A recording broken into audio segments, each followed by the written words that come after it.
गसाइगावनि खासियाबारि ओनसोलनि जोलुर गेलेग्राफोरनि थाखाय मोनसे मोजां खौरां।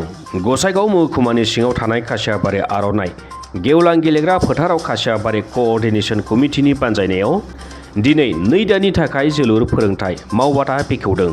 आथिखालाव गेलेनाय बादायनायजोंबो गावनि जिउखौ दानानै लानो हायो। सोलोंथाइजों लोगोसे गेलेमुआव दावगानो थाखाय गासै 184 गथ'फोरनो सोलोंथाइ होनाय जागोन। फोरोंगिरि महरै AFCनि C लाइसेन्स गोनां सोद्रोमा बिरेन्द्र नार्जारिजों लोगोसे अशक ब्रह्मआबो थागोन।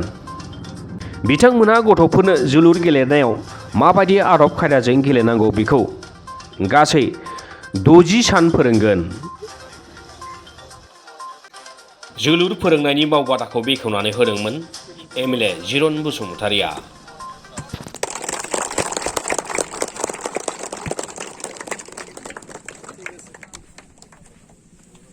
দুটামান আকৰা চাই যাম কি কৰে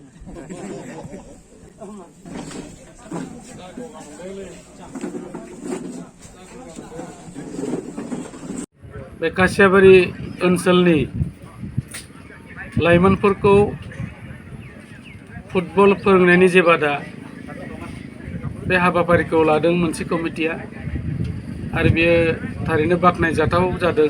आं जोबोर मोजां मोनदों। बे मुगायावथ' जों बयबो मिन्थिगौ गेलेनायनि गेजेरजों बहा खालि फुटबलल' नङा गोबां आइटेमनि गेलेनाय हाबाफारिफोर दङ। दा बेफोरनि गेजेरजों गाव गावनि आथिङाव गसंनानैनो गावनि फिउचार लाइफखौ गोबां मानसि गेलेगिरिफ्रा बिथांमोना जिउखौ दानो हाबाय।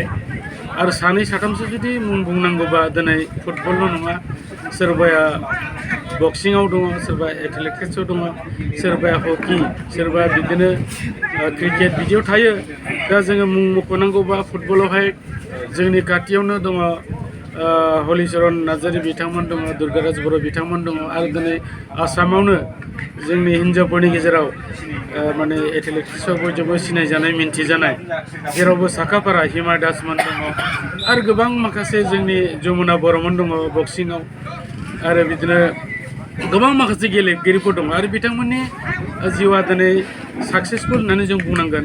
खारन जाय बिथांमोन गेलेगिरि बिथांमोना मोजां गेलेनो हायो बिथांमोनखौ मा खालायो सरकारा लोगो लोगोनो बिथांमोननो साकरिबो होयो आरो साकरि होनायनि अनगायैबो बिथांमोना मा जायो दिनै फुटबलाव होननो थाङोबा ISL लिग जायो बेवहाय मा जायो बोसोरसेयावनो 80,000 कौटि बेबादि मा खालायो बिथांमोनखौ कन्ट्राक्टआव लांनाय जायो आरोखि।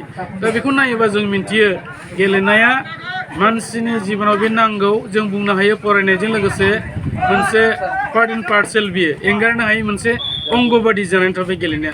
बेनिखायनो आं सानो गेलेनायाव जाया गोसो होगोन बिनि इन फिउचार जे लाइफ बियो ब्राइट जागोन आरोखि। दा बेनिखायनो आं मिजिंथिबाय जाय बिथांमोना दिनै सोलायनो फैबाय बेवहाय ओनसोलनि बिभिन्न जाथि गोष्ठी गासिबो फैजोबदों बेयो जोबोद मोजां जादों। बेवहाय हारि माहारिनि खोथा गैया जों गासिखौबो लानानै बेवहाय फोरोंनो थाखाय बे कचिं केम्पखौ खालायदों। गतिके बिथांमोना गासिबोथ' साक्सेसफुल प्लेयार जाजोबाबाबो आं सान्दों माखासे बेनिफ्राय निस्सय मोजां प्लेयारफोर ओंखारगोन। जोंनि गामि ओनसोलनि सेंग्रा सिख्लाफ्रा बेकार समावहाय खाथाया लाबानो जेन' नैबे स्कुलाव थांखांनायनि उनावहाय जेन' बेकार टाइमावहाय गोदाव सोराव जाया बे हिसाबै जोङो नैबे फुटबल कचिंखौहाय जोङो होनाय जादों। जुगाव जाथिफोरनि खोथा फैयो आरो माने जेरै फुटबल जे मोनसे जोलुर मोनसे खेला माने बे जोलुर बादायलायनायजों जे मानसिफ्रा बुहुत माने निजे गावनि लाइफखौनो बानायनो हायो।